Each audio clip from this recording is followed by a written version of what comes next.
Does anyone remember I Am Frankie? Like, I'm not talking about just seeing it once and scrolling past it.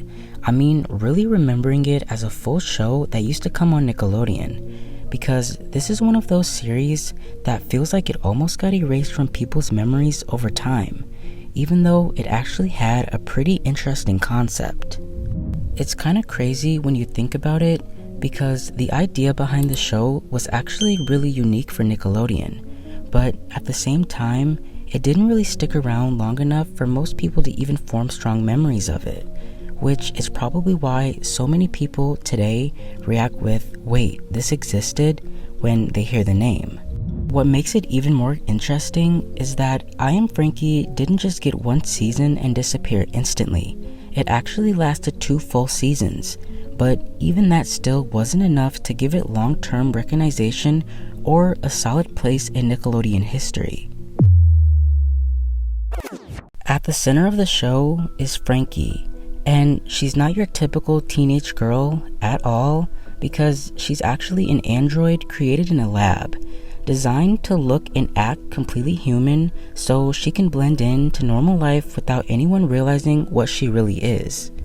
From the outside, Frankie looks like just another student trying to get through high school, but inside, she's literally a machine learning how to understand emotions, friendships, and even basic human behavior for the first time.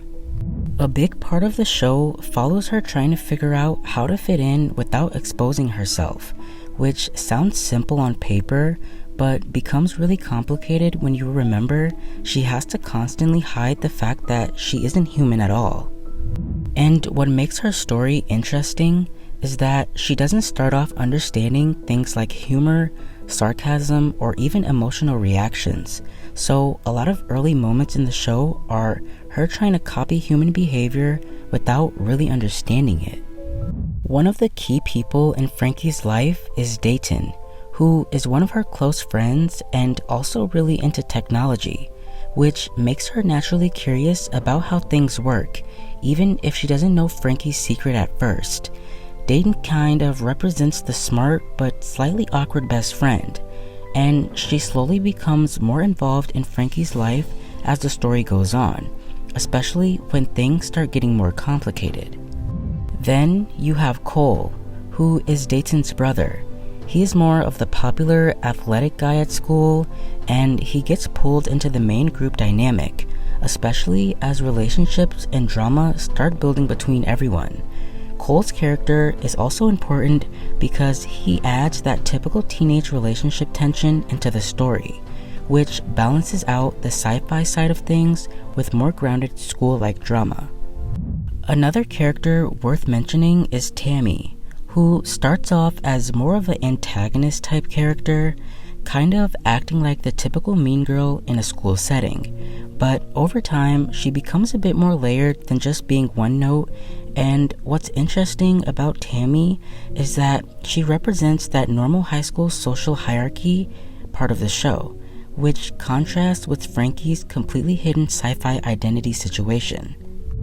Outside of the school setting, the biggest part of the story revolves around Egg Labs, which stands for Electronic Giga Genetics, and it's the company responsible for creating Frankie in the first place.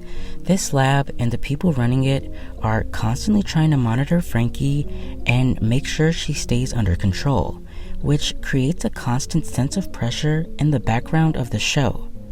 The scientist behind her creation is especially important because he represents the idea that Frankie was never meant to live a normal life. She was created for a purpose that doesn't really align with what she wants. So while Frankie is trying to act like a normal teenager, there's always this larger force in the background that reminds the audience she is technically an experiment, not just a person. This is where the main conflict of the show really comes in, because Frankie is constantly balancing 2 worlds at the same time. The human world where she wants to fit in, and the lab world where she is still being monitored and controlled. And every time she builds a friendship or gets close to someone, there's always this risk that her secret could be exposed, which would completely change everything for her.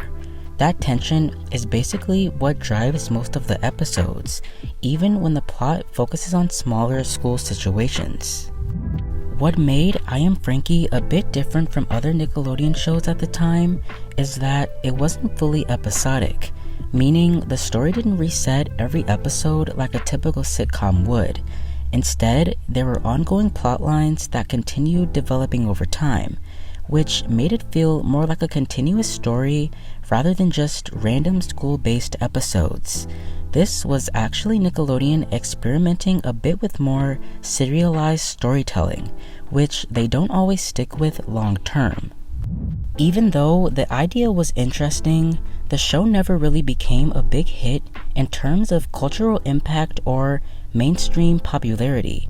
A lot of viewers at the time didn't even realize the show existed, and that's usually a problem when it comes to network TV shows that depend on consistent audience numbers. Without that strong audience presence, it becomes really hard for a show to justify long-term continuation, no matter how creative the concept is. Eventually, after 2 seasons, Nickelodeon decided to cancel the show, and there wasn't really a big promotional send-off or final announcement that made it feel like a major ending. Instead, it just quietly ended, which is something that happens more often than people realize with smaller network shows. But what makes this ending frustrating is that the story itself wasn't really finished in a satisfying way. By the end of season 2, there are still major storylines unresolved, especially involving Frankie's identity and the people who are trying to control or monitor her existence. There are also personal relationships and character arcs that feel like they were building towards something bigger but never got the chance to fully play out. So instead of a proper conclusion, the show leaves you with a lot of unanswered questions. Certain questions like whether Frankie would ever be able to live completely freely, or whether she would eventually be discovered and taken back by the people who created her. And because the show ends where it does, the audience is left to basically imagine what might have happened next instead of actually seeing it play out. Looking back now, I Am Frankie feels like one of those shows that had a really strong concept but just didn't get enough time or attention to fully develop into something bigger.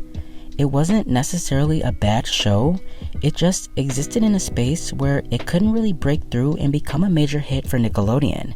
And that's probably why so many people today rediscover it and feel surprised that it even existed in the first place. So when you put it all together, I Am Frankie ends up being one of those forgotten Nickelodeon experiments that had potential, had a unique idea, but ultimately just faded out quietly, leaving behind a story that never really got the ending it deserved.